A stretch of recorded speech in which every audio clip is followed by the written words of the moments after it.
Vous écoutez l'épisode numéro 2 du podcast Mental Transformation, transformez votre entreprise et votre vie de l'intérieur. Écoutez cet épisode dans son intégralité, car vous allez comprendre pourquoi il vous arrive de vous sentir coincé dans votre business ou dans votre vie. Pourquoi vous faites ce que vous faites et pourquoi vous faites ce que vous faites, même si vous savez qu'en le faisant, vous vous auto-sabotez et que vous vous éloignez de vos objectifs. Au-delà de cela, vous allez commencer à apprendre comment votre posture identitaire influence vos résultats actuels, pourquoi elle ne peut pas vous permettre d'atteindre des objectifs plus élevés et comment créer l'identité qui vous permettra de créer automatiquement et sans effort l'environnement et la vie que vous désirez. Bonjour, je suis Fabien Simal et vous êtes sur le point de commencer à transformer votre vie de l'intérieur avec ce podcast. Depuis plus de 20 ans, j'ai accompagné des centaines d'entrepreneurs. Je les ai aidés à découvrir qui ils sont vraiment et à se transformer intérieurement pour obtenir les résultats qu'ils désiraient profondément. C'est durant mes 20 premières années comme kinésithérapeute que j'ai pu observer et être le témoin de l'importance de notre identité inconsciente sur notre santé et sur notre destinée. Que ce soit au niveau de la santé, de l'argent, du succès en affaires ou au niveau de nos relations interpersonnelles, nous sommes tous impactés par ce que j'ai appelé notre posture identitaire inconsciente.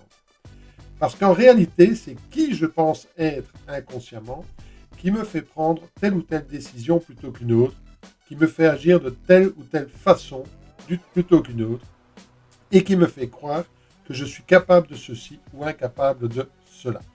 Et c'est cette identification au mental qui est responsable de la grande majorité de nos souffrances et des limites que nous nous fixons. Dans ce podcast, il ne sera pas question de motivation, mais de vous montrer comment la combinaison des neurosciences, de la psychologie et des sagesses ancestrales peut vous aider à atteindre des niveaux d'accomplissement dans votre vie dont vous n'auriez jamais osé rêver. Parce qu'en réalité, une fois que vous commencez à comprendre pourquoi et comment maîtriser votre esprit et élever votre niveau de conscience, tout ce que vous désirez dans votre vie devient possible pour vous. Nous parlerons donc de croyances limitantes, d'identité inconsciente, de comment surmonter nos peurs et nos limites et surtout de comment transformer notre mental pour obtenir les résultats que nous désirons réellement. Je suis vraiment enchanté de vous retrouver sur cette série Mental Transformation, transformer votre entreprise et votre vie de l'intérieur. Au cours de l'épisode numéro 1, nous avons commencé à parler de l'importance de votre posture identitaire inconsciente dans vos résultats. Nous avons également vu que la raison pour laquelle la plupart des gens échouent dans la transformation de leur business et de leur vie est qu'ils partent de la triade avoir, faire, être, au lieu de partir de l'être, faire, avoir. C'est-à-dire qu'ils se disent, par exemple, si j'avais plus d'argent, je pourrais payer cet accompagnement et je deviendrais plus compétent. Ce qui n'arrive sans doute jamais. Parce qu'en réalité, vous devez d'abord être au plus profond de vous, dans votre identité, dans votre attitude et dans votre mental, la personne qui réussit si vous voulez attirer à vous les résultats que vous désirez. Donc si vous n'avez pas encore écouté ce premier épisode, je vous invite à l'écouter. Aujourd'hui, nous allons voir qu'en réalité, vous créez votre identité et qu'ensuite, votre identité crée à son tour votre réalité. Alors, voyons comment se crée votre posture identitaire inconsciente. Laissez-moi vous poser une question à titre d'exemple. Avez-vous acheté ou avez-vous fumé une cigarette aujourd'hui? Oui, je sais, cela peut paraître un point de départ étrange, mais c'est une illustration parfaite pour parler d'identité. Parce que cet épisode parle de qui vous êtes et de l'influence de votre identité, de qui vous êtes sur votre comportement et sur vos résultats. Alors, revenons à ma question si vous le voulez bien. Avez-vous fumé une cigarette aujourd'hui? Oui ou non? Si la réponse est oui, il y a de fortes chances que cela signifie que vous avez le comportement d'un fumeur. En fait, vous avez le comportement d'un fumeur si vous fumez. D'accord? Et je pense que là, vous serez d'accord avec moi. Fumer est un comportement généralement adopté par le fumeur. Alors que si vous n'êtes pas fumeur, eh bien, vous ne fumerez sans doute pas et vous n'achèterez pas non plus de cigarettes. Alors comprenez bien qu'il n'y a rien de bien ou de mal à cela. D'accord? La question n'est pas de savoir si c'est bien ou c'est mal ici. La question ici, c'est pas d'apporter un jugement, mais c'est de comprendre que votre identité, je suis fumeur ou je suis non fumeur, va influencer votre comportement. Un fumeur fume et un non fumeur ne fume pas, tout simplement. OK? Alors, pour illustrer encore un peu plus cet état de fait, laissez-moi vous raconter cette histoire. Je ne sais pas si vous avez déjà entendu l'histoire de la grenouille et du scorpion. Donc là, voilà. Sur les bords d'un marais, il y avait un scorpion qui désirait passer de l'autre côté. Et évidemment, comme il ne sait pas nager, ben, il s'adresse à une grenouille et il lui dit, s'il te plaît, prends-moi sur ton dos et aide-moi à traverser le marais. Et la grenouille, qui est quand même pas si bête que ça, elle dit, mais tu es fou. Si je te prends sur mon dos, tu vas me piquer et je vais mourir. Le scorpion, qui est quand même, qui n'a qu'un objectif, c'est de traverser le marais, qui répond à la grenouille, ben, ne sois pas stupide. Quel serait mon intérêt si je te piquais? Si je te pique, je coule, tu coules, pardon, et si tu coules, ben, je meurs moi aussi parce que je ne sais pas nager. Donc finalement, à force de discussion, ben, la grenouille se laisse convaincre et elle laisse le scorpion monter sur son dos et elle commence la traversée du marais avec le scorpion sur son dos. Et au milieu du marais, ben, la grenouille sent évidemment la piqûre du scorpion, elle sent la brûlure de la piqûre et elle sent le poison qui commence à envahir et à engourdir ses membres. D'accord? Et tout effrayée, elle crie au scorpion, mais tu m'as piqué, mais je vais mourir. Et le scorpion qui lui répond, oui, je sais, je suis désolé, mais on n'échappe pas à sa nature profonde. Et la grenouille s'enfonce, disparaît dans les eaux du marais, et elle se noie, elle meurt, et le scorpion la suit. Le scorpion qui a piqué la grenouille, eh bien, meurt également, et simplement parce que ben, il n'a pas pu échapper à sa nature profonde. Le scorpion a piqué la grenouille parce qu'il est un scorpion, et même s'il savait que piquer la grenouille allait également causer sa mort, eh bien, il n'a pas pu échapper à sa nature profonde. Donc, ce que je veux que vous compreniez, et je sais que ce sera une prise de conscience pour certains d'entre vous, c'est que peu importe ce que vous pensez consciemment vouloir, vous ne ferez et vous n'obtiendrez dans votre vie que ce que vous êtes réellement, que ce que vous êtes, et qu'en fait c'est ce que vous êtes qui vous permettra de faire et de créer. Donc ce n'est pas ce que vous désirez consciemment, mais c'est qui vous êtes inconsciemment, c'est qui vous êtes qui choisit inconsciemment d'agir de telle ou de telle manière et ainsi eh bien, de créer tel ou tel résultat. Un fumeur fume parce qu'il est fumeur et un non-fumeur ne fume pas parce qu'il est un non-fumeur. Et c'est pourquoi certaines personnes deviennent riches, parce qu'elles sont riches inconsciemment dans leur esprit. Et c'est aussi la raison pour laquelle certaines personnes restent pauvres, quoi qu'elles fassent, parce que inconsciemment, dans leur esprit, eh bien, elles sont pauvres, elles ont cette identité, et que c'est l'image qu'elles ont d'elles-mêmes, et qu'elles vont se conformer à cette image. Donc vous pouvez donner la meilleure stratégie à quelqu'un qui a un mauvais mindset et d'une manière ou d'une autre, il trouvera un moyen de tout gâcher, mais vous pouvez aussi donner la pire stratégie possible à quelqu'un qui a un bon mindset et d'une manière ou d'une autre, il trouvera le moyen de faire fonctionner cette mauvaise stratégie. Donc comprenez bien que l'important n'est pas ce que vous prétendez vouloir consciemment, d'accord? Peu importe si vous affirmez vouloir réussir, devenir riche, devenir célèbre ou vivre une vie de couple harmonieuse, cela n'a fondamentalement aucune importance pour votre inconscient. Il attirera de toute façon à lui qui il est, d'accord? Et si inconsciemment vous êtes pauvre, vous attirerez la pauvreté. Si inconsciemment vous êtes en mauvaise santé, vous attirerez la mauvaise santé. Si inconsciemment vous êtes malheureux en ménage, vous attirerez des relations de couple conflictuelles parce que votre cerveau reptilien se conforme à qui il est et qu'il trouvera des événements, des circonstances, des personnes qui confirmeront sa croyance de qui il est. Peu importe ce que vous prétendez vouloir gagner, peu importe que vous prétendiez vouloir gagner 1 million d'euros par an, ce qui est en fait l'expression consciente d'un désir, d'accord?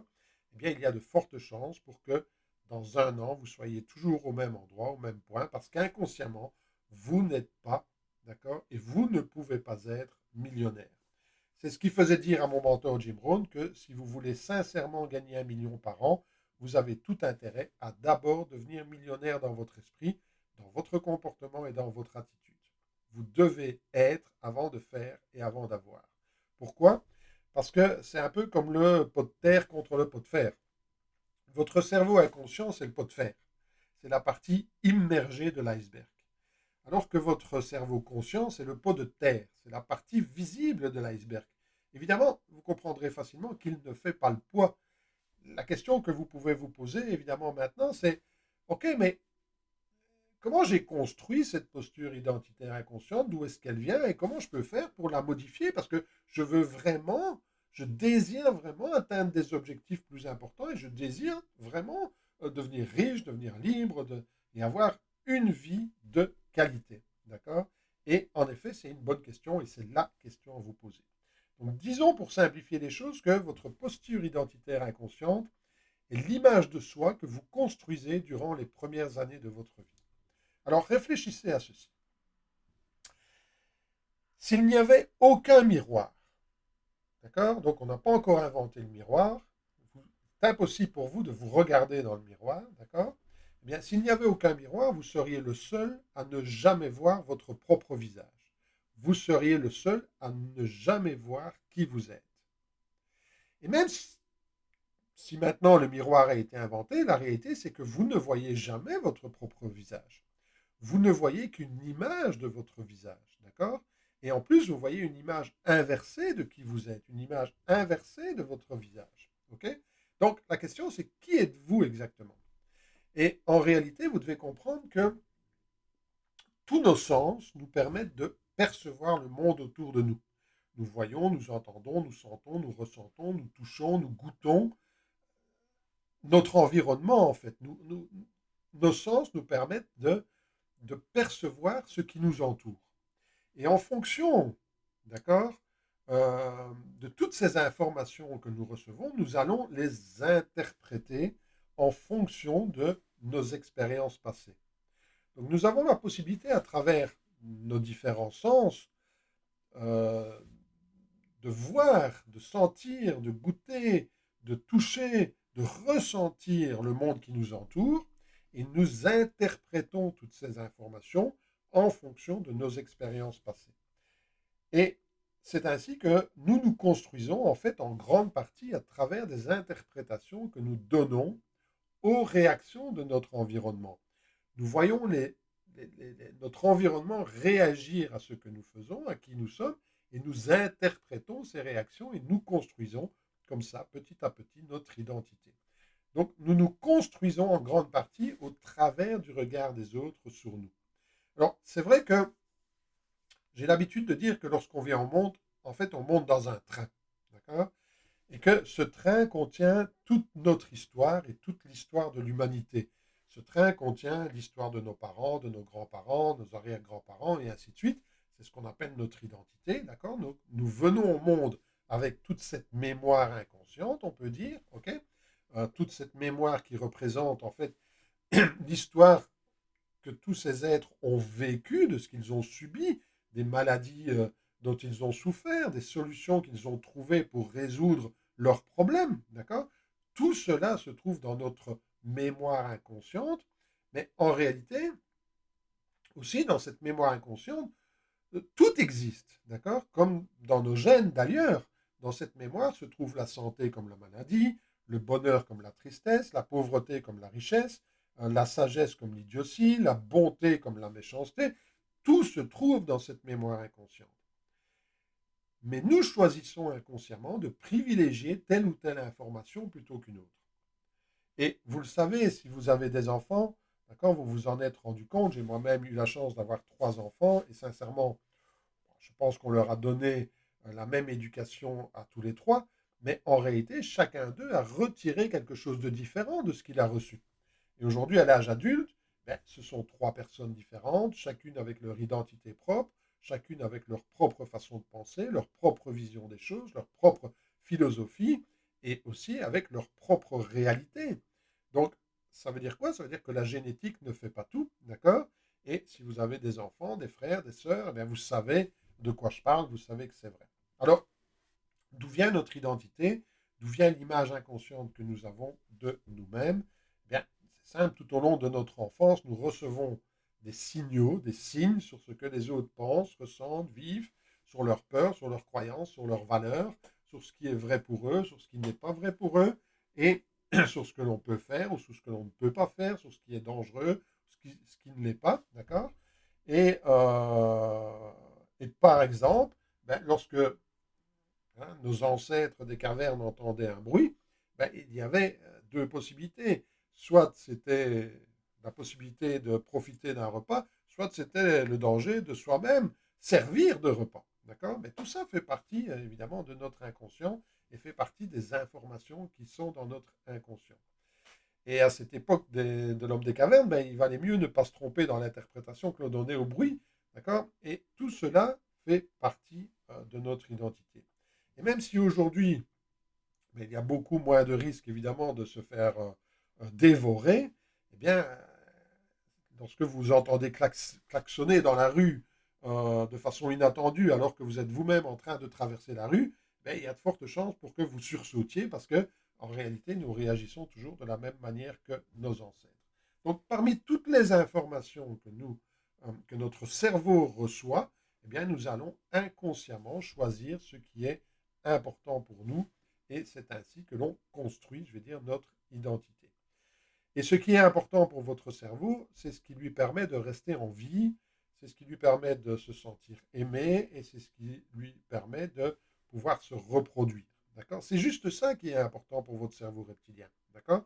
Le reste, je veux dire, ça n'existe pas pour lui. OK? Et c'est tant mieux, parce que si ça n'avait pas été comme ça, vous ne seriez pas aujourd'hui en train d'écouter ce podcast. Donc, le but de notre identité inconsciente, de notre ego, c'est de rester en sécurité, c'est de ne pas souffrir, c'est d'être aimé dans le milieu dans lequel on grandit.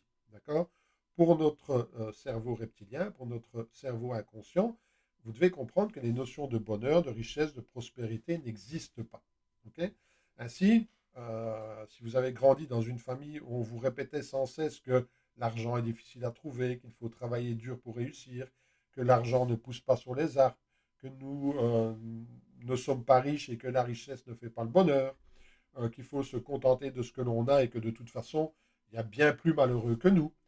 Si vous avez grandi dans une famille où prendre des risques signifie se mettre en danger, il y a de fortes chances pour que vous ayez intégré toutes ces croyances, toutes ces informations dans votre identité et que vous viviez ces expériences aujourd'hui.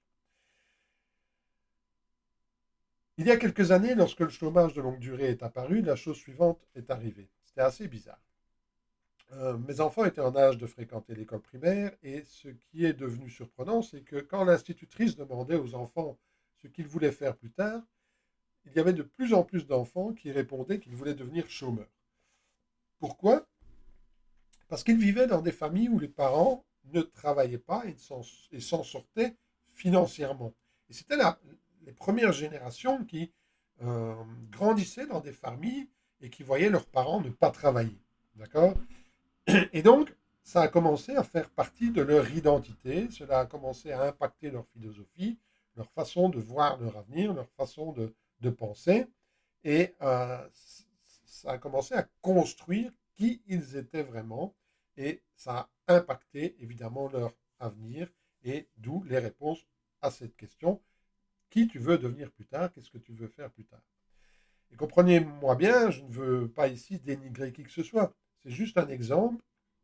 Et je veux juste porter à votre attention que lorsqu'on vit avec certaines habitudes dès le plus jeune âge, notre cerveau enregistre ces informations et certaines de ces informations construisent notre identité, construisent qui nous devenons.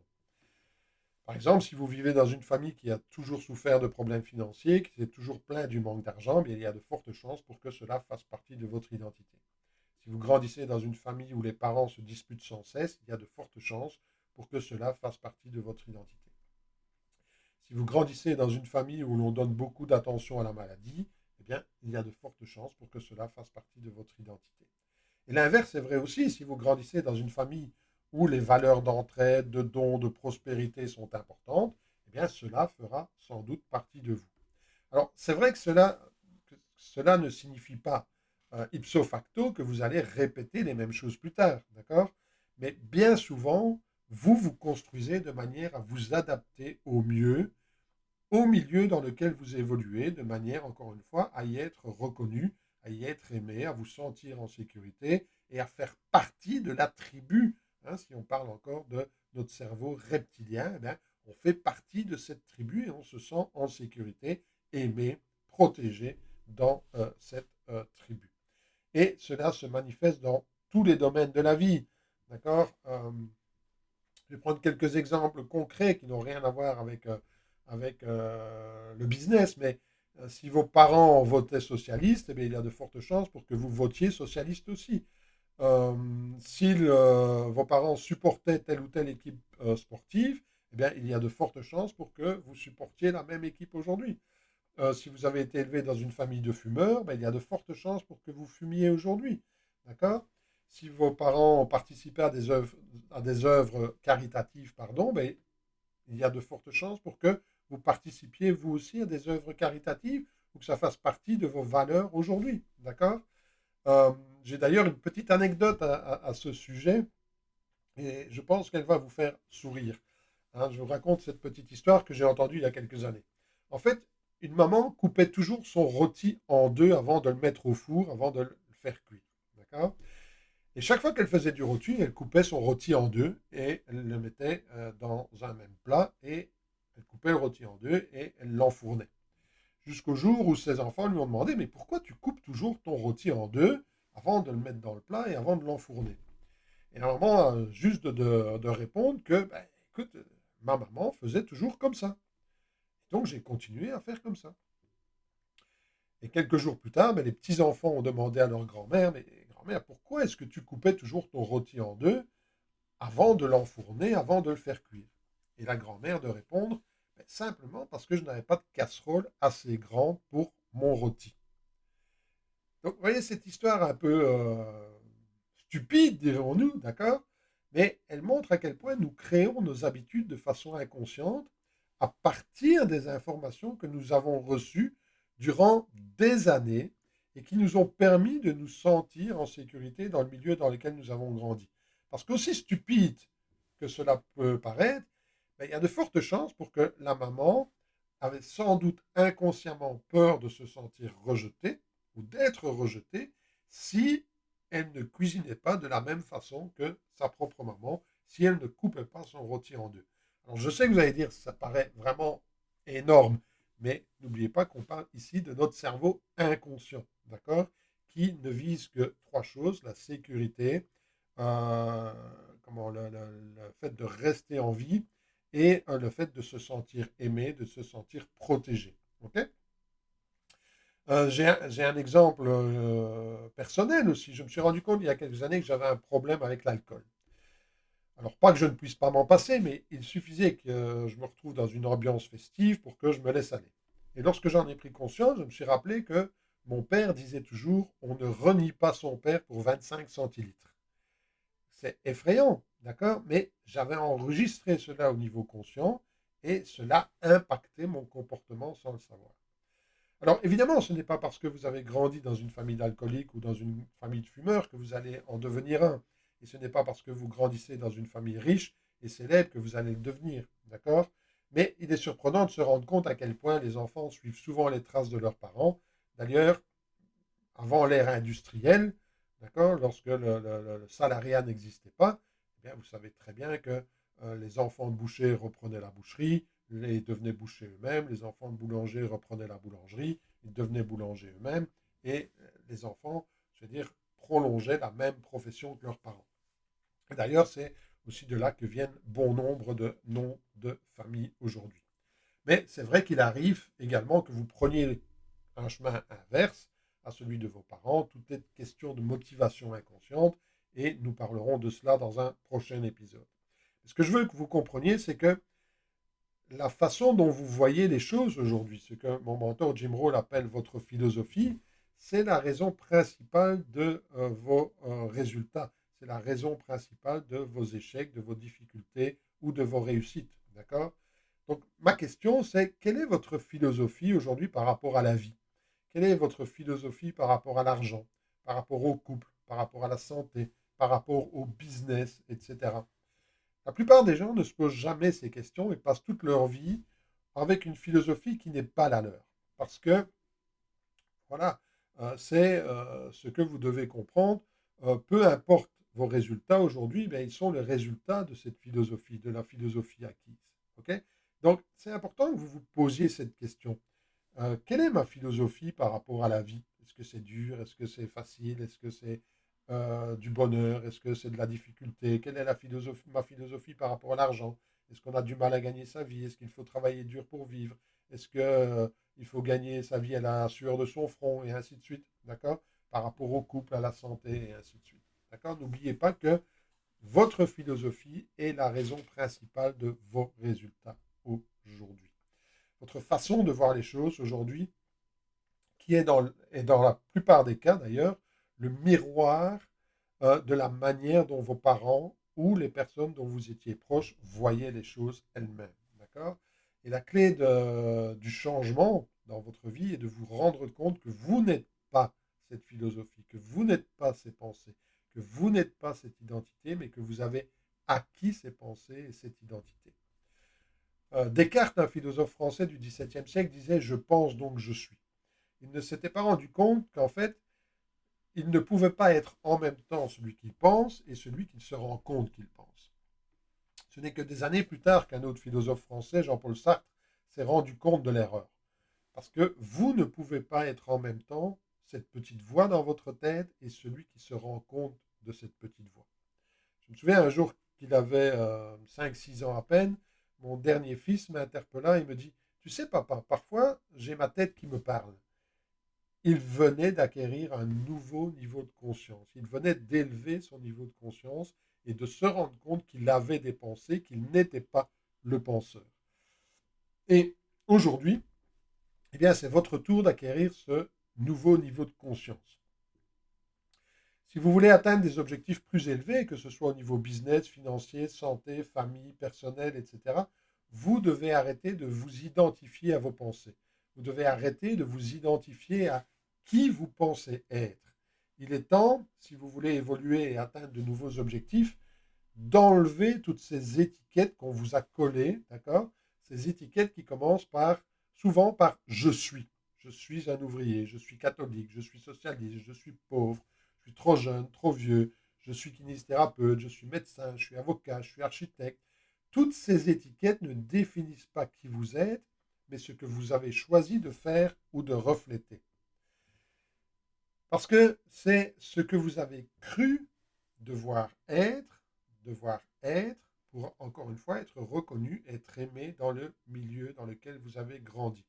Vous avez construit une identité qui vous permettait de vous sentir bien dans le milieu dans lequel vous avez évolué. Mais si aujourd'hui, vous n'avez pas les résultats que vous souhaitez, eh bien, il est temps de reprendre le pouvoir sur cette identité. D'accord? D'ailleurs, on constate aujourd'hui que beaucoup de personnes de 30, 40 ou même 50 ans et plus eh bien, reprennent des études parce qu'elles se rendent compte qu'elles ne vivent pas leur vie, qu'elles ont vécu selon des règles et selon des valeurs qui n'étaient pas les leurs depuis des années. Alors, peut-être vous allez me dire, je n'ai aucune idée de qui je suis, je n'ai aucune idée de mon identité, je n'ai aucune idée de mon identité inconsciente. Bien dans ce cas, je vous invite tout simplement à regarder votre réalité. Pourquoi? Parce qu'encore une fois, votre réalité est le juste reflet de qui vous êtes intérieurement. Le monde extérieur est le reflet de notre monde intérieur. Et vous ne pouvez jamais dépasser votre niveau, le niveau de votre identité inconsciente. Donc, regardez votre vie financière. Quel est votre niveau de revenu? Quels sont vos actifs? Quel est le niveau de votre richesse, de votre patrimoine? Quelle est votre vie relationnelle? Êtes-vous en couple? Depuis combien de temps? Avez-vous des enfants?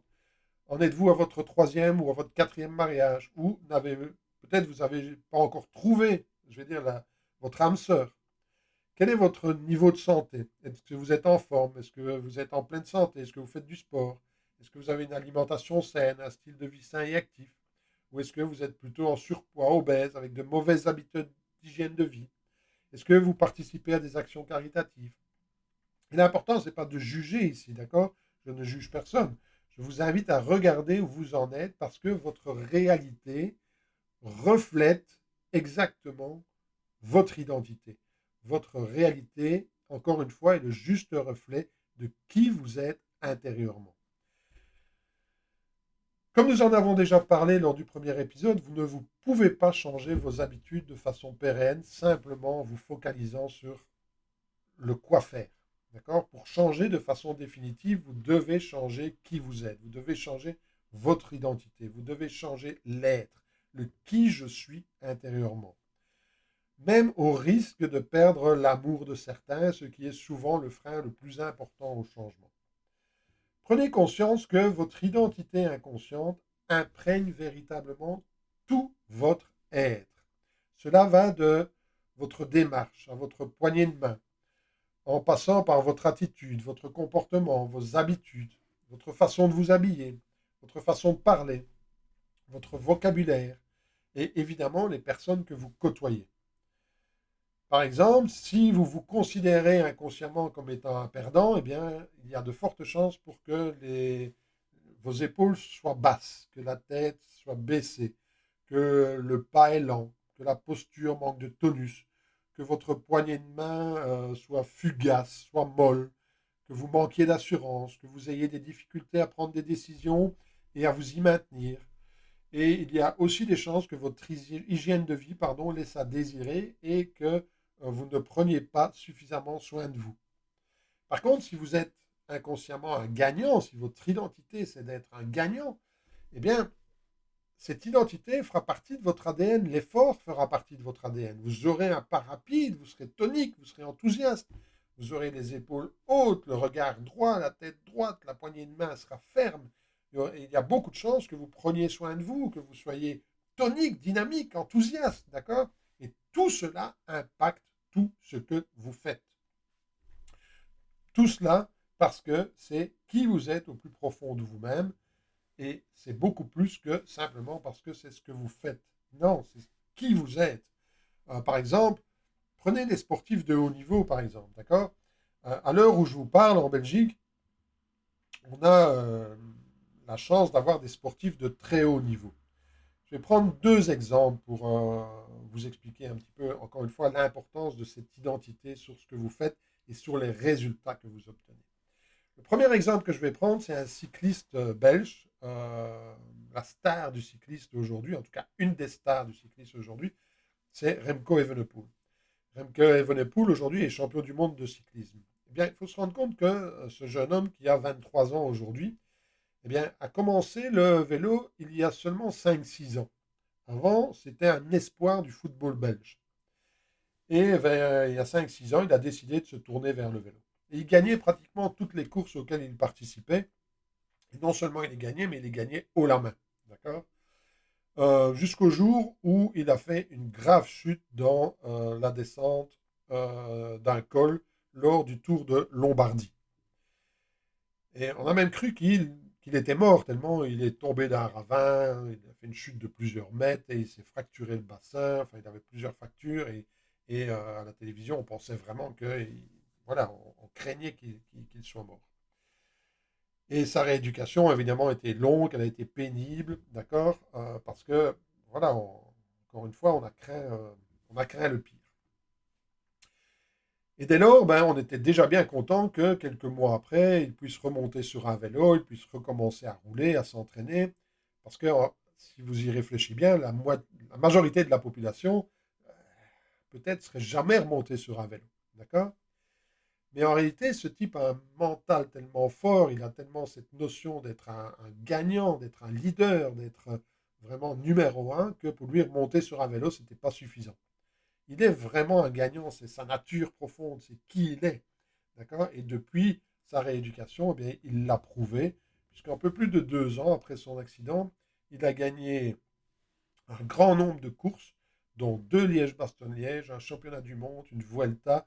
Et aujourd'hui, à l'heure où je vous parle, il est maillot rose du Tour d'Italie et va peut-être gagner son premier Tour d'Italie, tout ça à l'âge de 23 ans et 2 ans après, je vais dire, avoir frôlé la mort. Et tous ces efforts, tous les efforts qu'il a consenti à faire, il les a faits parce que il est un sportif de haut niveau. C'est son identité, c'est sa nature. Et il n'agit pas, il ne peut pas agir autrement. Un deuxième exemple que je veux vous prendre, c'est encore un sportif de très haut niveau en Belgique. Je vais vous parler d'Eden Hazard.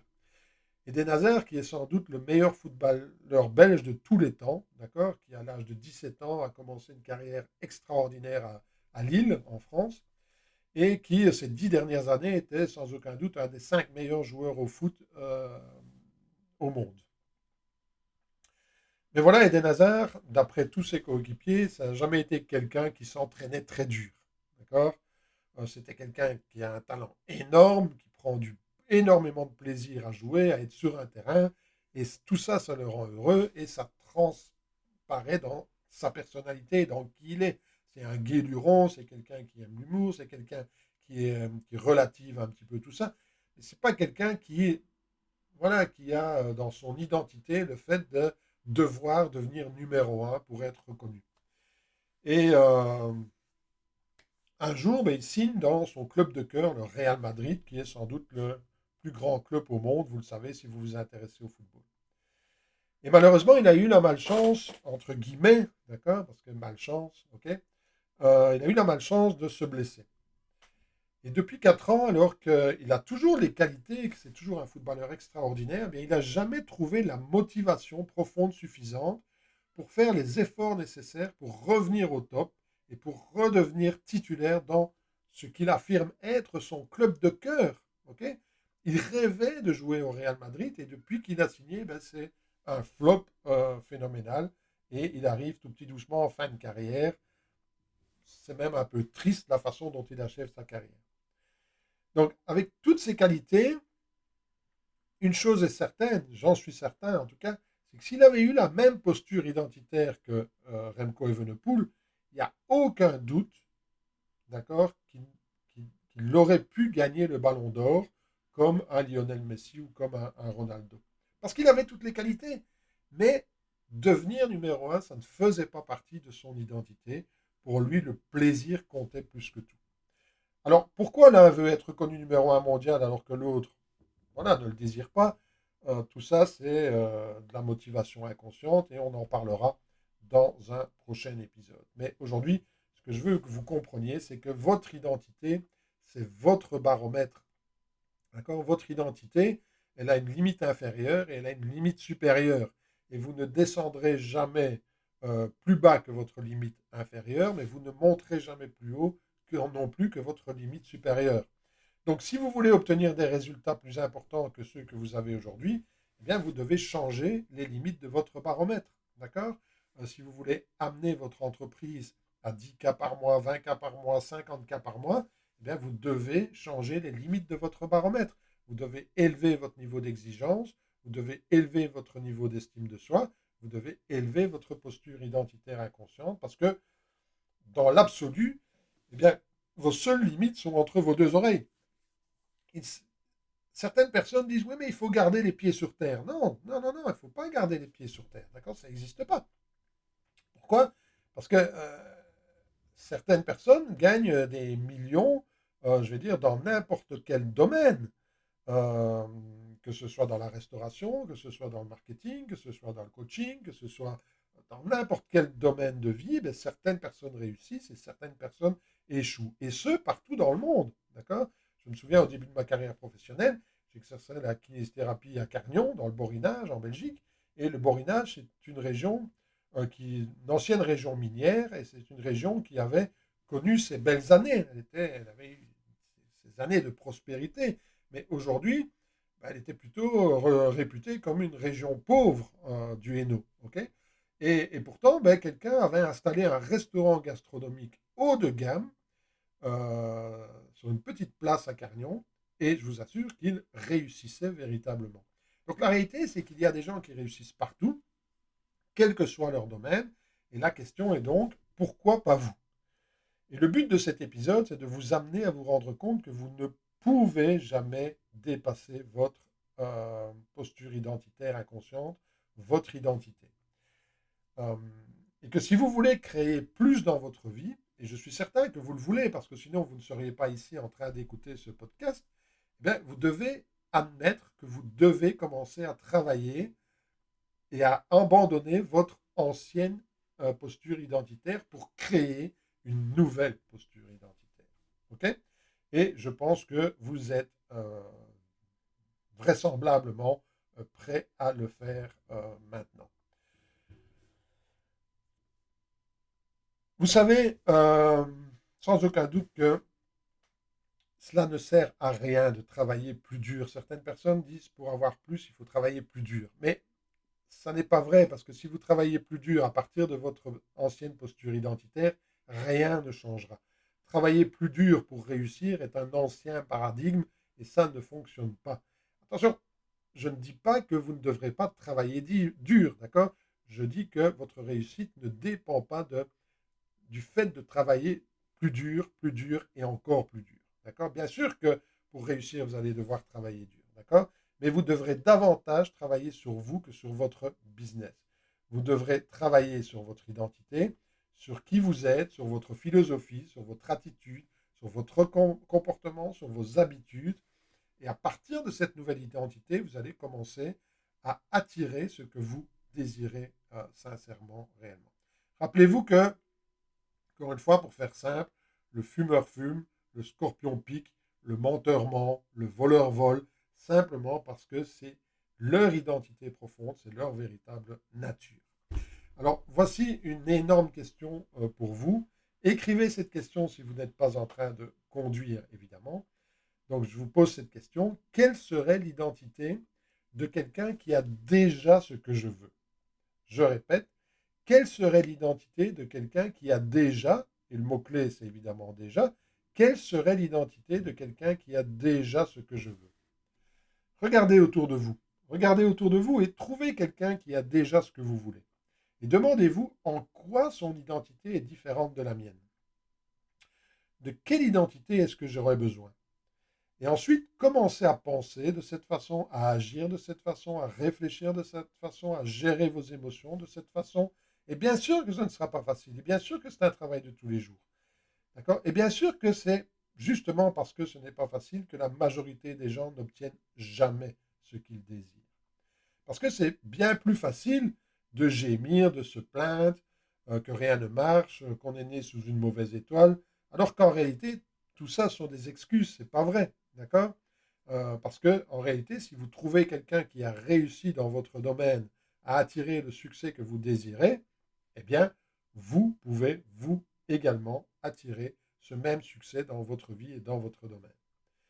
Donc voilà ce que je voulais partager avec vous au cours de cet épisode. J'espère que vous aurez trouvé de la valeur dans cet épisode.